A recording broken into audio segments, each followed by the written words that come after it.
पहले सोनिया गांधी से दूरी की बात और फिर प्रधानमंत्री नरेंद्र मोदी के साथ मीटिंग की घोषणा। 24 घंटे में तृणमूल सुप्रीमो ममता बनर्जी के दो दांव ने इंडिया गठबंधन की एकजुटता पर सवालिया निशान खड़ा कर दिया है, वो भी ऐसे वक्त में जब संसद का बजट सत्र चल रहा है और बजट को लेकर विपक्ष सरकार को घेरने की कोशिश कर रहा है। ममता बनर्जी की पार्टी तृणमूल कांग्रेस विपक्षी इंडिया गठबंधन की प्रमुख घटक दल है, जिसके पास लोकसभा में 30 और राज्यसभा में 11 सांसद हैं। ममता बनर्जी ने उन अटकलों पर विराम लगा दिया है जिनमें कहा जा रहा था कि 27 जुलाई को प्रधानमंत्री की अध्यक्षता में होने वाली बैठक में बंगाल की मुख्यमंत्री शामिल नहीं होंगी। ममता ने कोलकाता में पत्रकारों से कहा है कि वो इस बैठक में शामिल होंगी और वहीं पर बजट को लेकर अपना विरोध दर्ज कराएंगी। इंडिया गठबंधन के 5 मुख्यमंत्रियों ने अब तक नीति आयोग की बैठक का बहिष्कार किया है। इनमें कांग्रेस शासित हिमाचल, तेलंगाना और कर्नाटक और डीएमके शासित तमिलनाडु के साथ साथ आप शासित पंजाब के मुख्यमंत्री हैं।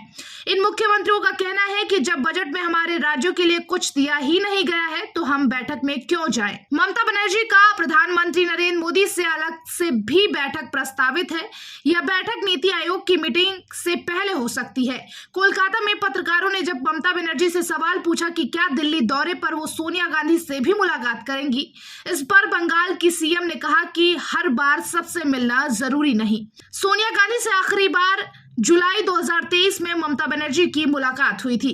कांग्रेस अध्यक्ष मल्लिकार्जुन खड़गे और नेता प्रतिपक्ष राहुल गांधी से भी अब तक ममता बनर्जी की कोई प्रस्तावित बैठक नहीं है। ममता हाल ही में लोकसभा चुनाव के बाद कांग्रेस अध्यक्ष की तरफ से बुलाई गई इंडिया गठबंधन के दलों की बैठक में शामिल नहीं हुई थी।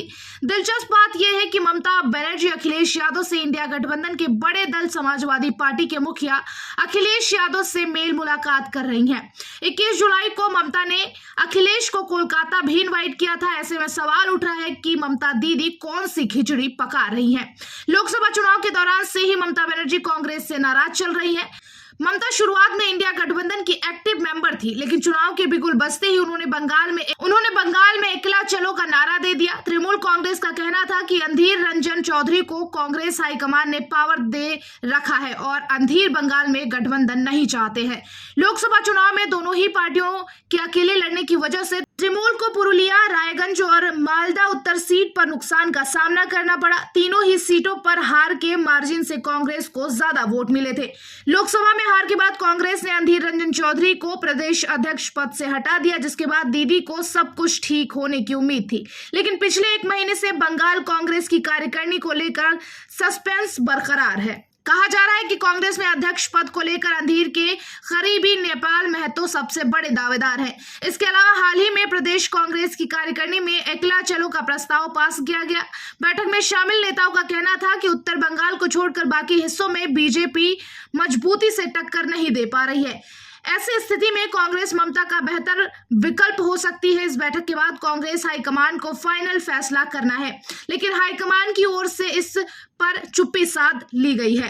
ममता चाहती हैं कि जब बंगाल को लेकर कांग्रेस पूरी तरह तस्वीर साफ नहीं कर रही है तब तक वो दूरी बनाकर रहेंगी। ममता के इस रणनीति को जानकर प्रेशर पॉलिटिक्स के रूप में भी देख रहे हैं। Bureau report, TV7 Bharat.